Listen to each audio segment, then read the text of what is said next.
नमस्कार, मैं हूं रत्ना और आप देख रहे हैं सी न्यूज भारत। आयुक्त राजस्थान बुलेटिन की ओर बात होगी बकानी की, जहां अतिरिक्त जिला कलेक्टर कमल सिंह यादव ने अतिवृष्टि की स्थिति के मद्देनजर संचालित जिला बाढ़ नियंत्रण कक्ष का औचक निरीक्षण किया है। साथ ही बात होगी कोटा की, जहां खातौली क्षेत्र में मानसून की जोरदार एंट्री से किसानों के चेहरे खिल उठे हैं।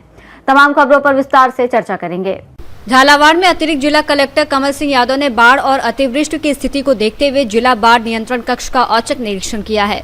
उन्होंने नियंत्रण कक्ष की व्यवस्थाओं, कार्मिकों की मौजूदगी और कार्यप्रणाली का जायजा लिया। निरीक्षण के दौरान द्वितीय पारी में ड्यूटी पर तैनात एक कर्मचारी अनुपस्थित मिला, जिस पर अतिरिक्त जिला कलेक्टर ने नाराजगी जताते हुए संबंधित व्यवस्थाओं को तत्काल दुरुस्त करने के निर्देश दिए। उन्होंने अधिकारियों और कर्मचारियों को निर्देशित किया कि वो ड्यूटी के दौरान नियमित रूप से मौजूद रहें और किसी भी आपदा या आपात स्थिति में त्वरित कार्रवाई सुनिश्चित करें। साथ ही नियंत्रण कक्ष की सभी व्यवस्थाएं सुचारू रखने और प्राप्त सूचनाओं पर तत्काल कार्रवाई करने के भी निर्देश दिए। एक्सरसाइज किया जाता है, वो यह देखने के लिए किया जाता है कि जितनी भी एजेंसियां जो हैं यहाँ पे, उन सभी का आपसी में तालमेल कैसा है और इसके दौरान अगर किसी प्रकार की कमी पाई जाती है तो उसको दूर करने के लिए ये प्रयास किया जाता है। इसके तहत यह भी देखा जाता है कि जो रिसोर्सेस हमारे पास हैं वह संपूर्ण है या नहीं, या अगर उसमें और कोई जरूरत है तो उसे किस प्रकार से पूरा किया जा सके। जैसा कि एडिशनल साहब ने बताया आपको कि यहाँ पे बारिश अत्यधिक मात्रा में होती है, तो खासकर जो शहरी क्षेत्र में बाढ़ की स्थिति बनती है उससे कैसे निपटा जाए, और अगर कहीं पे कुछ लोग फंस जाते हैं तो उससे कैसे रेस्क्यू करके लाना है, उसका यहाँ पे सभी Indian army, SDRF, NDRF, civil defence और जो प्रशासन है, राज्य प्रशासन के द्वारा मिलकर इसका अभ्यास किया गया कि भविष्य में अगर कुछ इस प्रकार की आपदा आती है तो उससे हम लोग त्वरित तौर पे किस प्रकार से उसका हम लोग सामना कर सकते हैं और अपने सभी कम्युनिटी को, जो हमारे जितने भी लोग हैं, सिविलियंस हैं, उनको सुरक्षित बाहर निकाल सकते हैं। धन्यवाद।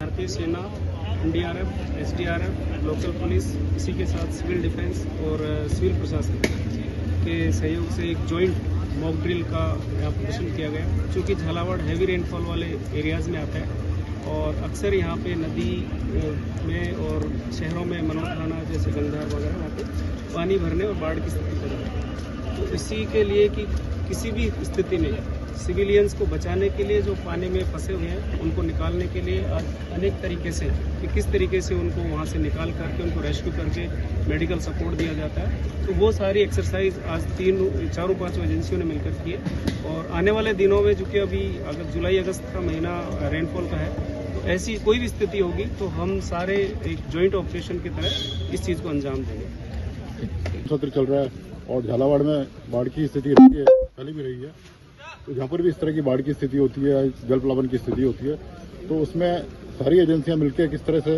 रेस्क्यू का काम करती हैं, किस तरह जो लोग फंसे हुए हैं बाढ़ में उनको एक तरह से इमरजेंसी और क्विक रेस्पॉन्स किस तरह हो सके। तो इसमें army, NDRF, SDRF, local administration और सिविल डिफेंस और लोकल पुलिस का पार्टिसिपेशन रहा और सबने बहुत अच्छे से कोऑर्डिनेशन से मॉक ड्रिल की ताकि हम लोगों को सुरक्षित निकाल सकें, रेस्क्यू को अच्छे से प्रभावी रूप से कर सकें। Thank you. बकानी से सी न्यूज संवाददाता रमेश चंद्र शर्मा की रिपोर्ट। कोटा जिले के खातौली क्षेत्र में मानसून की जोरदार एंट्री से किसानों के चेहरे खिल उठे हैं। रात भर हुई मूसलाधार बारिश से खेत खलिहान लबालब हो गए, जिससे सोयाबीन, धान और उड़द की फसलों को बड़ा लाभ मिलने की उम्मीद है। किसानों का कहना है कि ये बारिश खरीफ फसलों के लिए बेहद लाभदायक साबित होगी। बारिश से पहले क्षेत्र में अच्छी बारिश की कामना को लेकर गांव-गांव में भजन कीर्तन, पूजा अर्चना और घास भैरू जी महाराज की सवारी निकाली गई। वहीं पारंपरिक लोक परंपरा के तहत छोटी बच्चियों ने मेढक मेढकी का प्रतीकात्मक विवाह कर इंद्रदेव से अच्छी बारिश की प्रार्थना भी की। अब अच्छी बारिश से किसानों में उत्साह का माहौल है। कोटा से सी न्यूज संवाददाता आकाश कुमार की रिपोर्ट।